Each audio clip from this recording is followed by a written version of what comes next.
दोस्तों Indian renewable energy development agency limited यानी IRDA की बात करें तो फ्राइडे को स्टॉक के अंदर 7% की ज़बरदस्त तेज़ी देखने को मिली और इसके पीछे है दो तीन बड़ी गुड न्यूज जिनको हम एक एक करके डिस्कस करने वाले। इरडा जो नवरत्न कंपनी बन चुकी है, इससे पहले मिनी रत्न थी, लेकिन आने वाले समय ये महारत्न बनने जा रही है। और आप देख सकते हो कि आईपीओ की प्राइस से लोगों को इसने ज़बरदस्त रिटर्न दिया है। सिर्फ 32 रुपये में आईपीओ दिया था सरकार ने, लिस्टिंग 50 में हुई और आप देख लो कि उसके बाद ज़बरदस्त दौड़ लगाई। क्या ये आने वाले समय 4 डिजिट में भी जा सकता है, समझने की कोशिश करेंगे इस वीडियो के माध्यम से। क्या है आने वाले समय के इसका शॉर्ट टर्म टारगेट। और इरडा जो ग्रीन एनर्जी सेक्टर को फाइनेंस प्रोवाइड करती है, सरकार ने ग्रीन एनर्जी सेक्टर के लिए बहुत सारी नई योजनाएं बनाई है। आप ये देख सकते हो कि ऑलरेडी हमने दूसरे वीडियो में डिस्कस भी किया है कि यहाँ पे ग्रीन एनर्जी के नए टेंडर जारी होने जा रहे हैं तमिलनाडु, राजस्थान, कर्नाटका और गुजरात में, जिसका फ़ायदा यहाँ पे इरडा को होता हुआ दिखाई देगा। ऐसे में क्या इस लेवल पे हमें ख़रीदारी करनी चाहिए, जानेंगे इस वीडियो के माध्यम से। लेकिन फ्रेंड, उससे पहले अगर आप पहली बार हमारे चैनल पे आए तो चैनल को सब्सक्राइब कर दीजिए, एक बेल आइकॉन दबा दीजिए ताकि जब भी नया वीडियो बने पहला नोटिफिकेशन आपको मिले। वीडियो पसंद आए तो लाइक से जरूर कीजिए। चलो फ्रेंड्स, वीडियो स्टार्ट करते हैं। मैं हूँ आपका दोस्त SB दवे और हमारे अपने चैनल ऑनलाइन कमाई में आपका बहुत बहुत स्वागत है।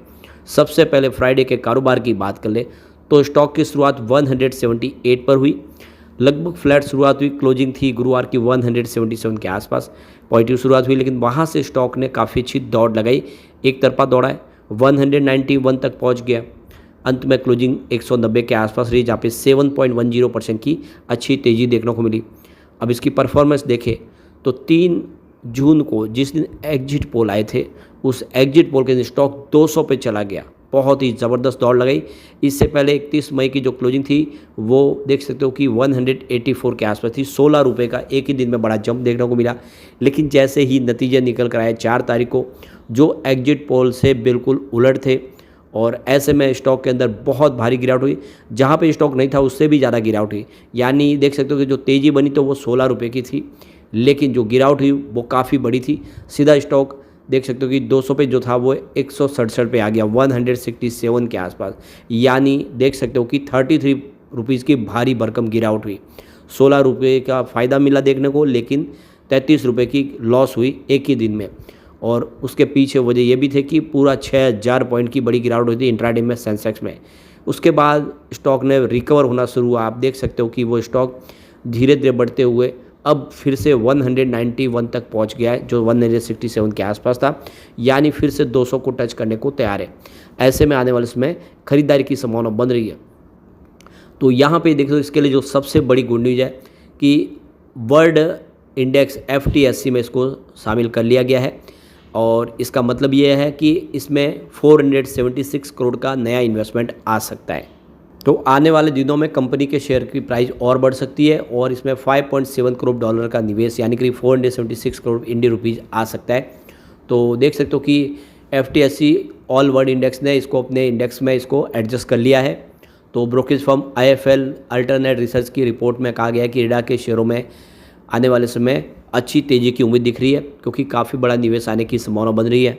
तो यहाँ पे एनालिस्टों की अलग अलग राय निकल के आ रही है। कुछ चार्ट पैटर्न जो चेक करके बताने वाले जो एनालिस्ट है वो इसमें 220 से 230 के टारगेट दे रहे हैं, लेकिन जो फंडामेंटल के ऊपर नज़र रखने वाले एनालिस्ट है वो इसको बहुत ज़्यादा, इसकी वैल्यूशन को महंगा बता रहे। उनके हिसाब से इस लेवल से गिरावट आगे जाके हो सकती है। तो कंपनी ने हाल में ही फाइनेंशियल 2030 तक महारत्न कंपनी दर्जा पाने की योजना बनाई है।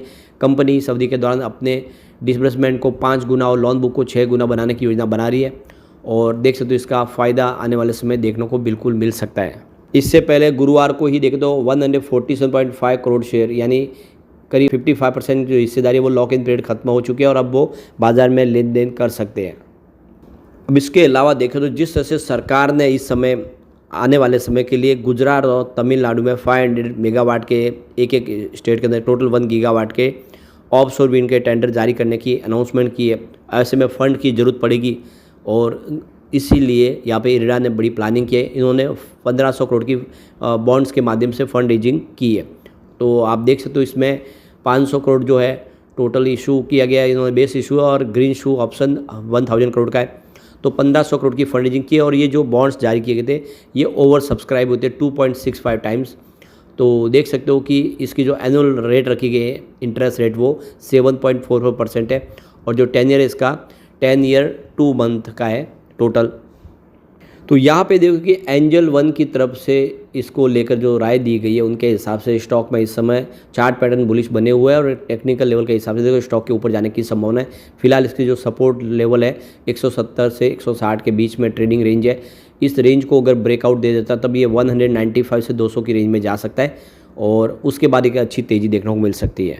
दूसरी तरफ देखें तो चॉइस ब्रोकिंग के सुमित बगड़िया के हिसाब से इसमें 203 का टारगेट देखने को मिल सकता है।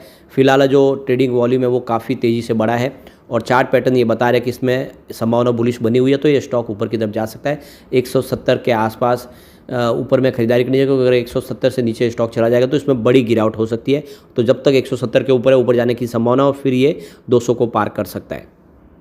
वैसे सर्वेंद्र श्रीवास्तव जो मार्केट एक्सपर्ट है उनके हिसाब से स्टॉक में अभी फ़िलहाल तेज़ी की संभावना इसमें नहीं दिख रही है। उनके हिसाब से देखें तो यहाँ से स्टॉक में गिरावट हो सकती है और छोटी अवधि में शेयर 140 के निचले स्तर पे चला जा सकता है। उनके हिसाब से यहाँ पे ऊपर के लेवल में प्रॉफिट बुक करनी चाहिए। रेटिंग एजेंसी केयर ने यहाँ पे देखो इरडा की जो रेटिंग है उसको AA+ पॉजिटिव से AAA स्थिर में अपग्रेड कर दिया है। तो यहाँ पर रेटिंग अपग्रेड हुई है, ये अच्छी बात है।